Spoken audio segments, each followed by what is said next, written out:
face. It bites down, snapping through flesh and bone. Then it slinks off with both of Charles's hands.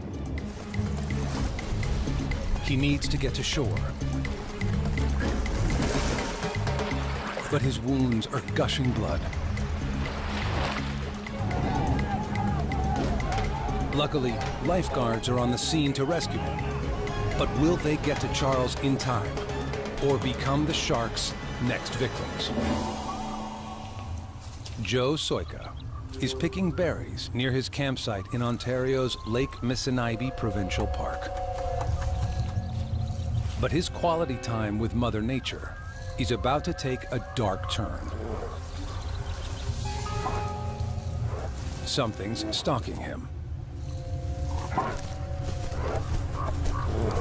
And it was so loud, I thought it was a moose just from the noise. I looked behind me and I saw the bear. Black bears are one of North America's most powerful predators. They weigh more than 500 pounds and easily overpower huge prey. Razor-sharp claws tear into their catch. Canines deliver bone-crushing bites.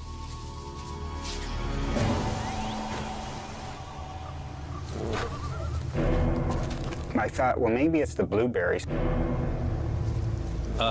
Not today. This guy's trading in his vegan diet for something a little heartier. And when I set him down, he didn't even look at him. He was looking at me.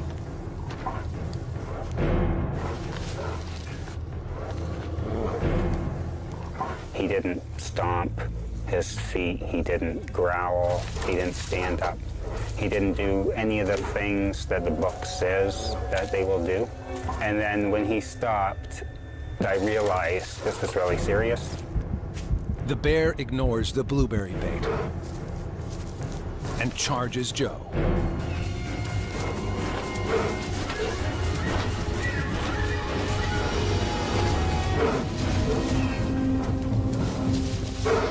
And he was maybe about 10 feet away, so I give him a short blast of the pepper spray. He turned around and he walked a few feet, but he immediately turned right back around. Bad there, go away, go away. The spray has the reverse effect. It doesn't scare the bear, it makes him mad.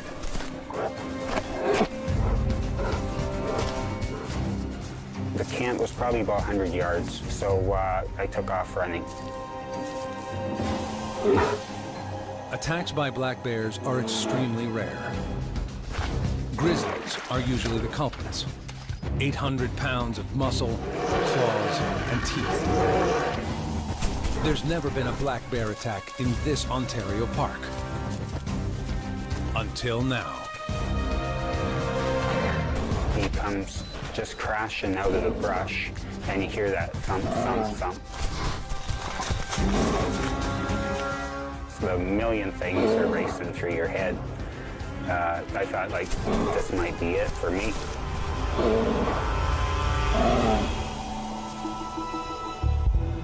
Anne Marie Campbell is visiting friends and family in Florida's Ocala National Forest.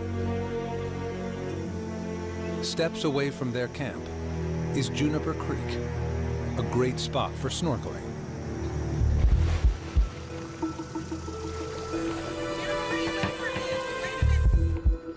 Anne-Marie snorkels away from her friend Jackie, and eventually out of sight.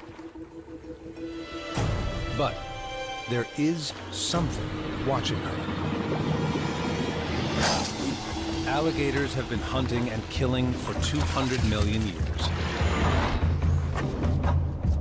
They can grow to 19 feet and devour 400 pounds of food a week. They own their surroundings. Advanced hearing and pressure sensors on their face detect every movement in the water.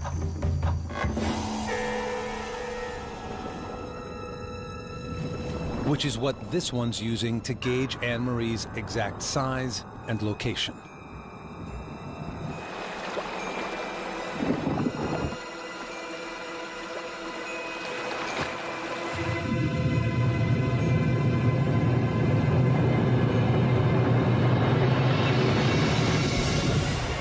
Without warning, massive rows of razor-sharp teeth clamp down on her head.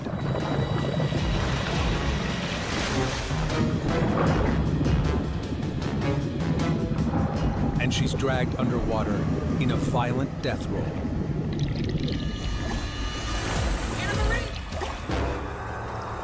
When Jackie finally catches up, her friend is nowhere to be found. It's like Anne-Marie was never there.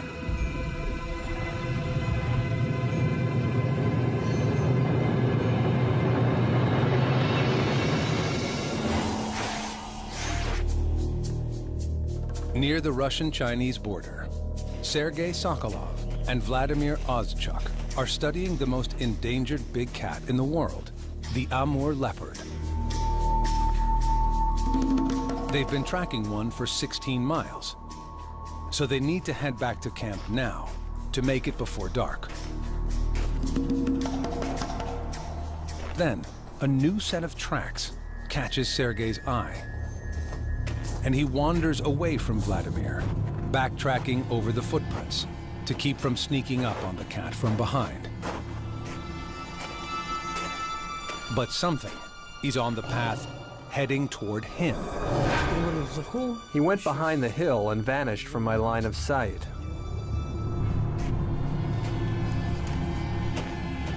Suddenly, an enormous force explodes from the snow. And this furry guy isn't a leopard.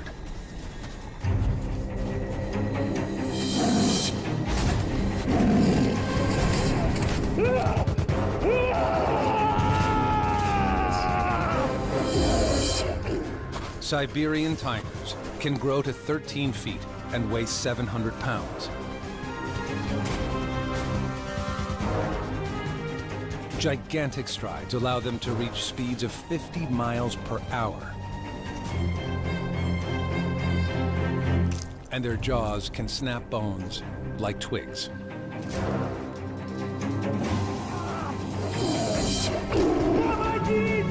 The tiger tears into Sergei's leg.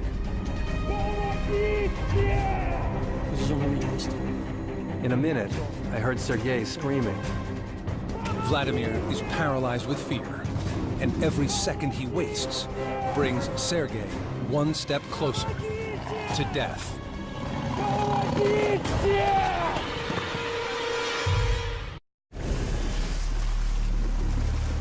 Charles Barbosa is drowning off the coast of Recife, Brazil. A bull shark delivered a nasty bite to his leg, then chewed off both of his hands. Great whites may get a bad rap, but the bull shark is more dangerous to humans.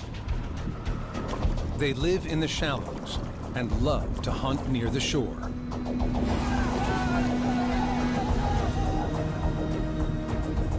Antonio de Brave and a team of lifeguards risk their own lives to help.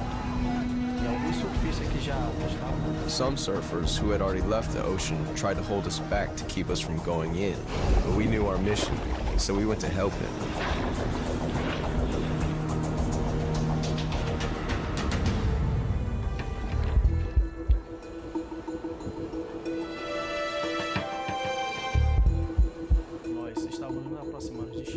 When we approached Charles, I saw that his hand was already cut off. I was carrying the safety float and I asked him to hold it. He said to me, "How?" And I said, "With the other hand." We had not realized that he had lost the other hand. When he raised his arm from the water and saw it, he screamed that he wanted to die. The lifeguards save Charles. But the people of Recife are rocked by the attack. This isn't the first time a shark has bloodied the waters off Brazil. Just months earlier, Eduardo Rodriguez is surfing past Recife's barrier reef when a bull shark snatches him from the surface.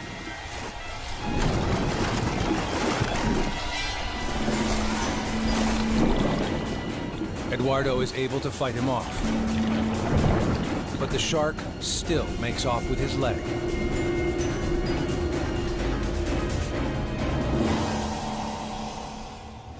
Over the next several seasons, shark attacks in Recife skyrocket to 28.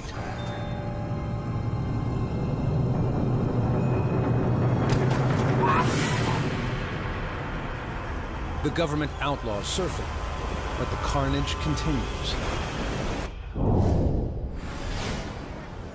People and wildlife have shared these waters peacefully for generations. But something has changed all that. Investigators search for a cause.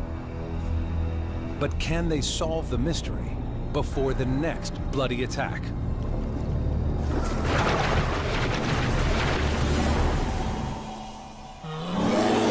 In Ontario, Joe Soika runs for his life as a Canadian black bear tears up the path behind him.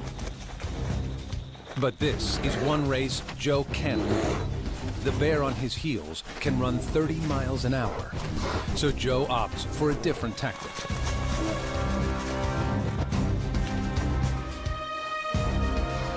He was 3 feet when I sprayed the rest of the can at him.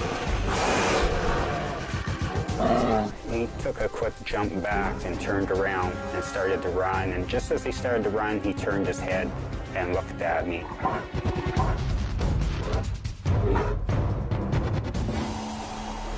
Bears are technically carnivores, but they're not picky when it comes to meals. They'll nosh on berries, grasses, ant colonies, and carrion. Bottom line, they're opportunists. And this one viewed Joe as a potential snack. Luckily, he escapes unharmed.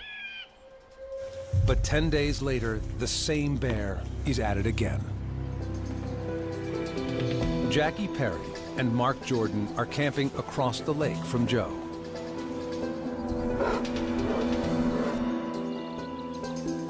The bear sets its sights on Jacqueline and closes in. By the time Mark shouts a warning, Jack, bear! it's too late.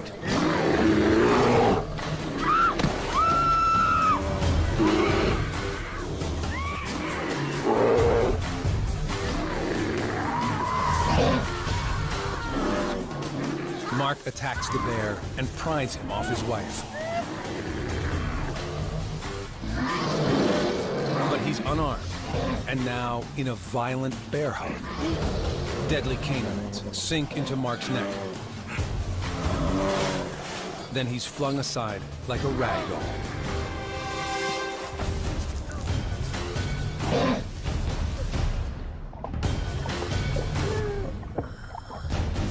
The bear heads back to what he really wants, Jackie.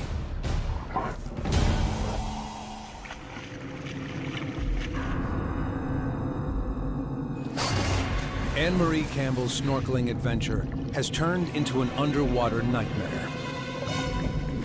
Her friend Jackie searches desperately for her, clueless that she's drowning right beside her. Gators usually strike the head of their victims first, since it gives them the best control over their prey. Then they thrust them underwater and stay submerged for hours. Plenty of time to overwhelm their catch.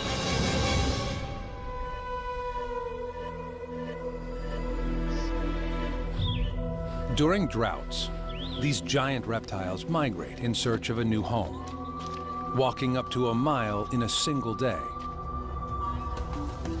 We had 4 alligators that appeared overnight. They all moved overland. Don Goodman manages the Kannapaha Botanical Gardens in Gainesville, Florida. And one of these four was a much larger alligator than we'd ever seen before. And this was the one that ultimately we named Mojo. Turned out ultimately to be just under 12 feet long. And in the first week that Mojo was here, he ate two of the other alligators. They were about 6 feet long each. Don and his team don't take any chances with Mojo. If they need to get in the water, the giant gator needs to be someplace else. He was separated from the body that I was working in by a large waterfall. So while he was up there, I went into the lower pond and I worked for about an hour and a half. I stopped and went to get lunch and came back, and that's when I made my single mistake, which is that I didn't check to make sure Mojo was still the same place I'd seen him. And suddenly there was a huge swirl in the water. He just exploded to the surface. I didn't even realize my arm was in his mouth.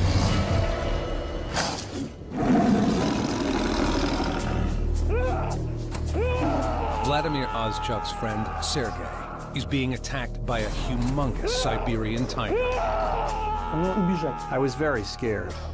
My first instinct was to run away. Though I was scared, I had to overcome it.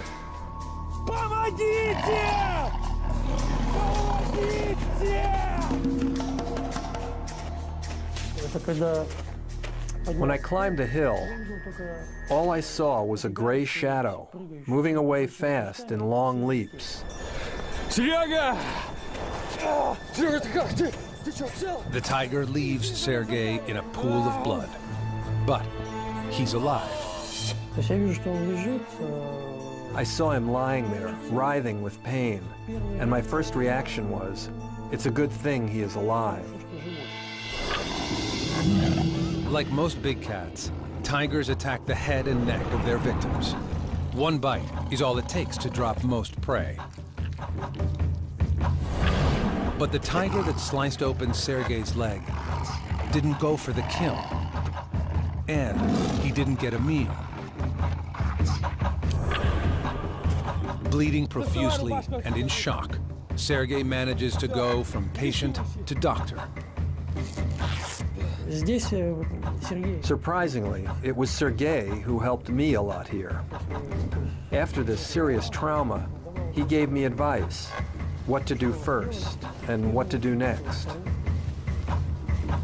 Sergei is stable, so Vlad sets up camp. Then he's faced with a tough choice. It was clear that I could not leave a human being in this condition for long.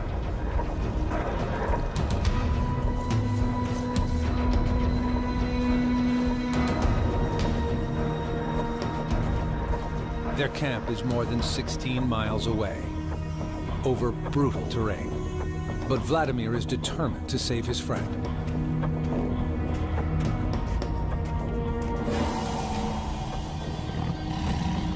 Why the tiger attacked, then abandoned Sergei before eating him, is a mystery. It was very surprising. Here, it was more like a cat playing with a mouse. Maybe the cat felt threatened. Humans are the tiger's archenemy. But maybe there's another reason. Back on the ridge, Sokolov fights to stay alive and awake. But his body is shutting down.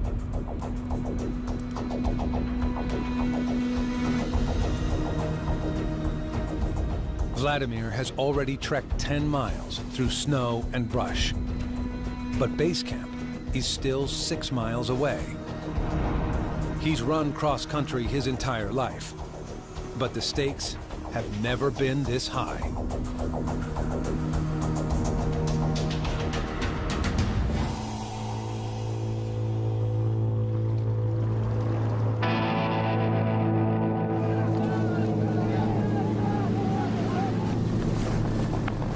The beaches of Recife are overrun with bull sharks, making meals out of surfers and swimmers. No wonder this once thriving tourist hotspot is suffering. Most shark species spend their entire lives in the open ocean.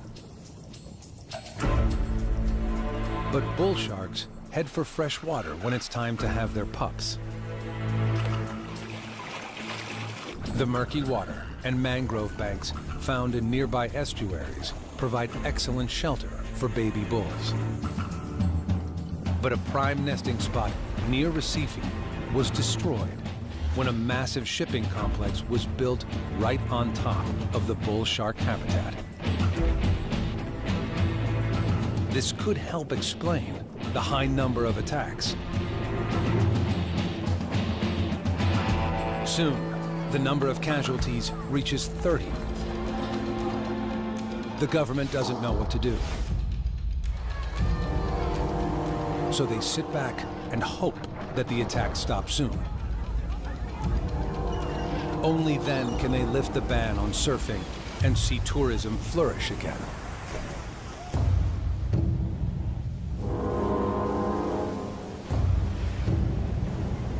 But Mario Canero can't wait and sets out to ride the perfect wave.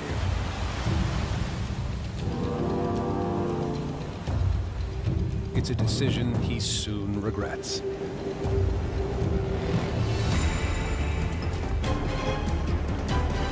Mario drops flat on his board and pulls his arms and legs out of the water. A bull shark surfaces, sizes him up, and starts circling.